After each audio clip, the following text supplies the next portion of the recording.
Perkembangan startup di Indonesia memang sudah melaju kencang selama beberapa tahun belakangan ini. Bahkan pandemi COVID-19 ternyata tidak mengurungkan niat investor global untuk menyuntikkan dana di sana. Lantas seberapa besarkah antusiasme para investor melirik startup yang ada di tanah air? Selengkapnya kami ulas untuk Anda dalam Unicorn Indonesia Makin Seksi. Berikut ini kita mulai dari startup yang pertama yang mungkin Anda sering gunakan sehari-hari, ada Gojek atau PT Aplikasi Karya Anak Bangsa yang baru saja mendapatkan investasi dari PT Telekomunikasi Indonesia sebesar 150 juta dolar atau setara 2,17 triliun rupiah.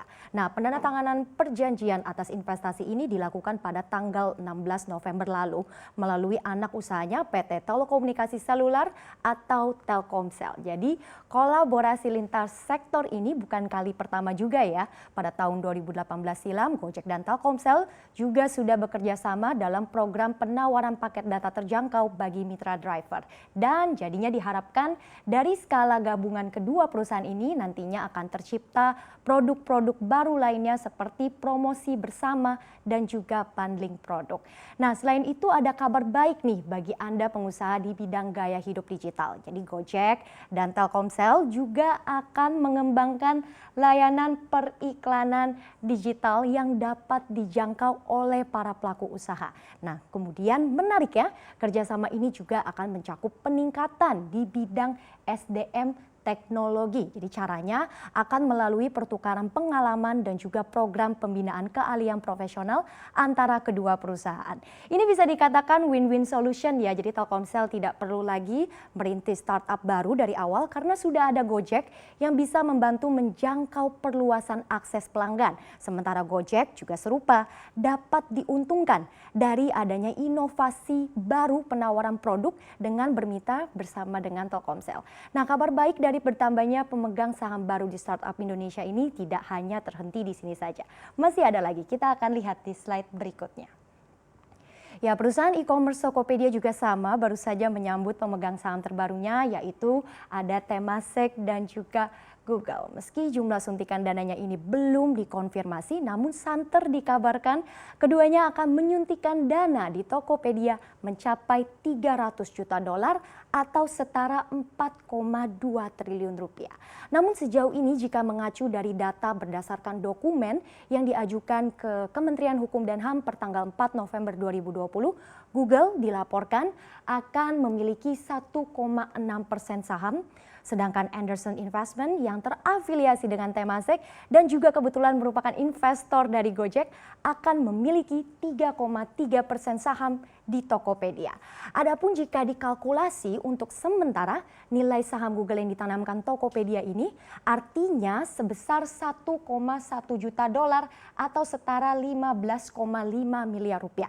Sementara Anderson Investment adalah sekitar 2,3 juta dolar yang setara dengan 33,4 miliar rupiah. Tapi disclaimer on, nilai ini sebenarnya belum mencerminkan seluruh suntikan dana dari dua investor ini ke Tokopedia. Jadi pendanaan dari Google dan Temasek ini juga akan sekaligus menambah jajaran pemegang saham Tokopedia lain seperti SoftBank dan juga ada Alibaba Group. Nah, tentunya kepercayaan investor global terhadap Tokopedia ini apakah jadi memberi sinyal nih? Apakah kemungkinan Tokopedia akan berekspansi ke Asia Tenggara ataupun tidak? Meskipun dulu Tokopedia ini sempat menolak. Nah, di slide berikutnya masih ada lagi perusahaan lainnya nih yang tertarik dengan startup di dalam negeri. Kita akan lihat seperti apa. Jadi usai didukung oleh perusahaan afiliasi Alibaba yaitu Ant Group, kali ini saingannya Tokopedia ada Bukalapak yang juga semakin diminati dengan bertambahnya Microsoft sebagai investor baru Bukalapak. Jadi suntikan dana dari Microsoft ini ditaksir mencapai 100 juta dolar atau setara 1,46 triliun rupiah. Dan ini pun juga bisa membuat Bukalapak selangkah lagi mendekati target pengumpulan dana sebesar 200 juta dolar untuk ekspansi. Tidak hanya itu, Bukalapak juga berniat membangun infrastruktur di sektor komputasi awan atau cloud computing.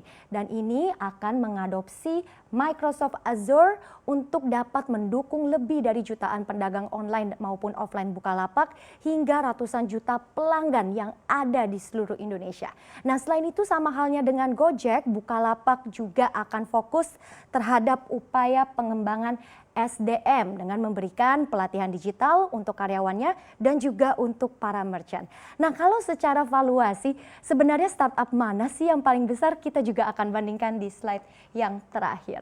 Jadi startup itu tergolong dalam berbagai kasta ya. Ada unicorn valuasi minimal 1 miliar dolar, kemudian juga ada decacorn valuasi mencapai 10 miliar dolar, dan yang terakhir yang paling tinggi ini ada hectocorn yang valuasinya 100 miliar dolar. Nah, sejauh ini startup Indonesia baru mampu meraih status sebagai decacorn dan juga unicorn. Kita lihat berdasarkan data dari CB Insights, Gojek menduduki posisi teratas sebagai startup satu-satunya Indonesia yang menyandang status decacorn dengan valuasi senilai 10 miliar dolar. Kemudian disusul oleh Tokopedia sebesar 7,5 miliar dolar, yang kemudian ini juga digadang-gadang nih apakah akan menjadi calon decacorn, karena kalau kita lihat valuasinya ini juga sudah mendekati status decacorn ya. Lalu 3 lainnya semuanya masih berstatus unicorn, ada OVO 2,9 miliar dolar, Bukalapak 2,5 miliar dolar, tapi ini juga kemungkinan sudah naik karena valuasinya ini karena sempat ditambahkan suntikan dana dari Microsoft dan juga Ant Group. Dan yang terakhir ada Traveloka di posisi kelima sebesar 2 miliar dolar. Jadi bisa dilihat ya, Indonesia ini seperti menjadi salah satu lahan pertempuran utama begitu di bidang e-commerce. Apalagi kalau kita juga tahu prediksi nilai pasarnya di masa mendatang, ramalannya adalah dinilai akan melonjak 3 kali lipat dari sebelumnya 21 miliar dolar pada tahun 2019 akan menjadi 82 miliar dolar pada tahun 2025 nanti. Nah, kesimpulannya potensi ekonomi digital yang sangat besar ini juga wajib diwujudkan dengan pembangunan infrastruktur yang memadai, di mana seluruh wilayah di Indonesia harus mampu bisa mengakses digitalisasi. Semoga saja dari adanya aliran investasi yang masuk ke startup di tanah air ini dapat mempercepat transformasi digital Indonesia sepenuhnya.